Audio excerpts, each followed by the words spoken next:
मैं डॉक्टर श्रीधर आर्चिक, मैं joint replacement surgeon हूँ और जॉइंट रिप्लेसमेंट में मेरी खासियत है। लेकिन एक चीज़ आज हम लोग बात करने वाले कि ये नी रिप्लेसमेंट सर्जरी अवॉइड कैसे करें। काफ़ी लोग हमें पूछते हैं जब वो दादा दादी के साथ आते हैं कि डॉक्टर साहब, दादी का तो ऑपरेशन आप कर रहे हैं लेकिन मैं अभी 40 बरस का हूँ, मेरा ऑपरेशन जल्दी ना हो इसलिए मैं क्या करूँ। तो आपको सुन के ताजुब होगा कि पिछले बरस भारतवर्ष में 5 लाख नी रिप्लेसमेंट हुए, यानी ये 2.5 गुना बढ़ने लगे हैं हर बरस। तो सोचो करीबन 5 से 6 लाख ऑपरेशन अगर नी रिप्लेसमेंट के हो रहे हैं, यानी प्रॉब्लम कितना बड़ा है। तो हम लोग जब जवान होते हैं तब हम लोग क्या कर सकते हैं जिसके वजह से हमारे घुटने बुढ़ापे तक अच्छे रहें। पहली और सबसे ज़रूरी चीज़ होती है कि हमारा खाना यानी डाइट ठीक रहे। सभी लोगों को ऐसे लगता है कि खट्टा खाने से घुटने खराब हो जाते हैं। तो पहली चीज़ ध्यान में रखिए कि खट्टा खाने से आपके घुटने पे कोई बुरा असर नहीं होता है और आप नींबू शरबत या कुछ भी पी सकते हो, उसकी कोई बुरे असर नहीं होते हैं। मेन चीज़ ये होती है कि आपके खाने में अगर आप एंटी इन्फ्लेमेटरी यानी दर्द के विरुद्ध काम करने वाली चीज़ों का एडिशन करें तो आपको उसका बहुत फ़ायदा होता है। आपने सुना ही होगा कि मेडिटेरेनियन डाइट आजकल फेमस हो गया है और वो सच बात है, क्योंकि उसमें जो चीज़ें हैं उससे आपके सांधों को प्रोटेक्शन मिलता है। तो इस डाइट में ये हाई फाइबर होता है, काफ़ी सारे फल खाने की इजाज़त होती है और मेनली काफ़ी सारी औरतें हमें पूछती है कि डॉक्टर साहब कौन सा तेल इस्तेमाल करें खाने में। तो अभी देखा गया है कि अगर आप ऑलिव ऑयल का इस्तेमाल करें तो ये बाकी कोई भी तेलों से बेहतर होता है। आप दही यानी योगर्ट खाएं तो उसका काफ़ी फ़र्क अच्छा होता है। आप हरी सब्जियां जैसे कि पालक हो, उसका आपके सांधों पे अच्छा असर होता है।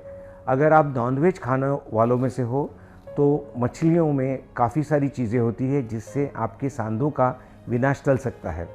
तो मच्छी खाना ये बहुत अच्छी बात होती है। आपको क्या नहीं खाना होता है, जिसमें बहुत सारी शक्कर होती है, काफ़ी तली हुई चीज़ें होती है या उसमें काफ़ी स्टार्च होता है, यानी जो सब लोग बोलते हैं उस तरफ बर्गर और वड़ा पाव, ये चीज़ें होती है, ये आपके सांधों पे बुरा असर करती है। तो ये डाइट तो एक चीज़ हो गई जिसका आप ख्याल कर सकते हैं, लेकिन उसके साथ साथ आपको बुरी आदतें जैसे कि स्मोकिंग या एक्सेसिव दारू पीना, ये चीज़ें अवॉइड करनी चाहिए। स्मोकिंग स्पेशली आपके सांधों के लिए बहुत बुरी होती है। अभी दूसरी चीज़ ये होती है कि आपका वज़न हेल्दी मेंटेन करना। अभी सब लोग पूछते हैं कि मेरा वज़न मेरी उम्र के लिए कितना होना चाहिए।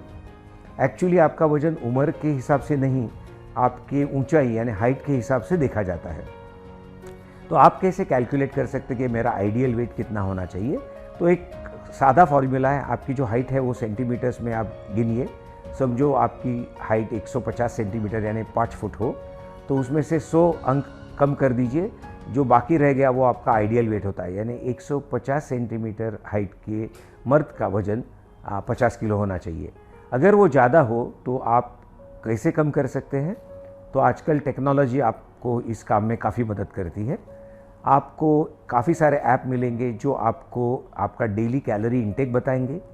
आप जब अपना खाना उसमें फीड करेंगे तो आपको ये भी पता चलेगा कि कौन सी खाने की चीज़ आपने ली वो आपके लिए बुरी थी। तो आप खाली 1 महीना ये ऐप इस्तेमाल करें तो आपकी खाने की आदतें पूरी बदली हो जाती है। उसके साथ आपको फिटनेस बैंड मिलते हैं या ऐप मिलते हैं फ़ोन पे जो आपका कैलोरी बर्न काउंट करते हैं, आपके हृदय की कंडीशन काउंट करते हैं। तो अगर आप खाना बराबर खा रहे हो, कैलोरी काउंट अच्छा हो और अगर आप दिन में 300 कैलोरी जला रहे हो एक्सरसाइज से, आप ऑटोमेटिकली फिट हो जाते हो। तो आपका वज़न कंट्रोल में रखना ये दूसरी और सबसे ज़रूरी चीज़ होती है। अभी हम लोग ने एक्सरसाइज की बात की तो उसमें हमें ये दिखाई देता है कि काफ़ी सारे लोग एक्सरसाइज करने के बहाने गलत चीज़ें करके अपने घुटनों को मार या ठेस पहुंचाते हैं। तो आपको कोई भी स्पोर्ट्स खेलना हो या कोई भी हॉबी जैसे कि रनिंग हो, तो आप एक ट्रेनर के साथ बैठ के आपके मसल स्ट्रेंथनिंग का प्लान करके बाद में ये करना मुनासिब होता है। नहीं तो हम लोग देखते हैं कि किक बॉक्सिंग के क्लास में लोग जाते हैं और घुटनों की गद्दियाँ फाड़ के हमारे पास आ जाते हैं। तो स्पोर्ट्स करते समय आपका बॉडी आपके साथ कैसे साथ देगा ये देख के कसरत करना बहुत ज़रूरी होता है।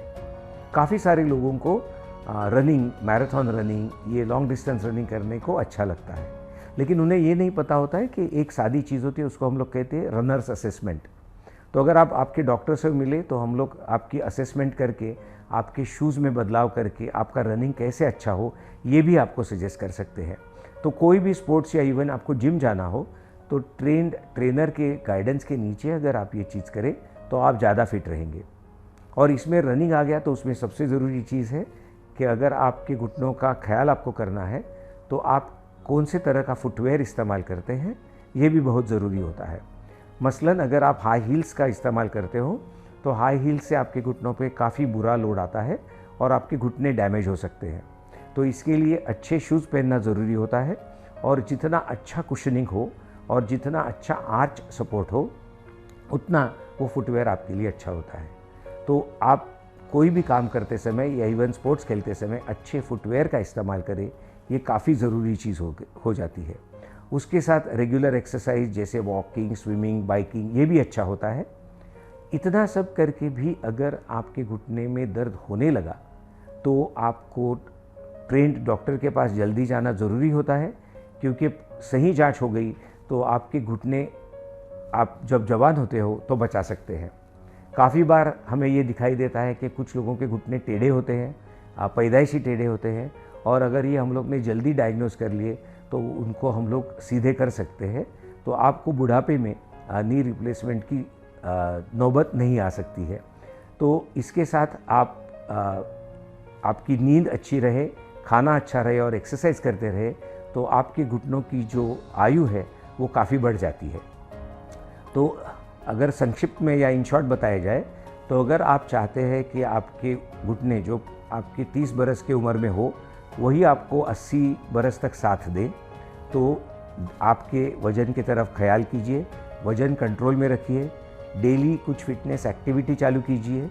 आप कोई भी स्पोर्ट्स या हॉबी करें तो पहले किसी ट्रेनर का सलाह लेके उसके बाद ये एक्सरसाइज करें। आपके डाइट की तरफ काफ़ी ध्यान दें जिस वजह से आपके खाने में अच्छी चीज़ें आए और आपके सांधे का नुकसान न हो। आपकी बुरी आदतें जैसे स्मोकिंग या एक्सेसिव दारू पीना हो तो वो भी आपको अवॉइड करना चाहिए। और अगर इतना सब करके आपको थोड़ी भी तकलीफ़ हुई तो आपको जल्दी से जल्दी प्रोफेशनल डॉक्टर की सलाह लेनी चाहिए। धन्यवाद।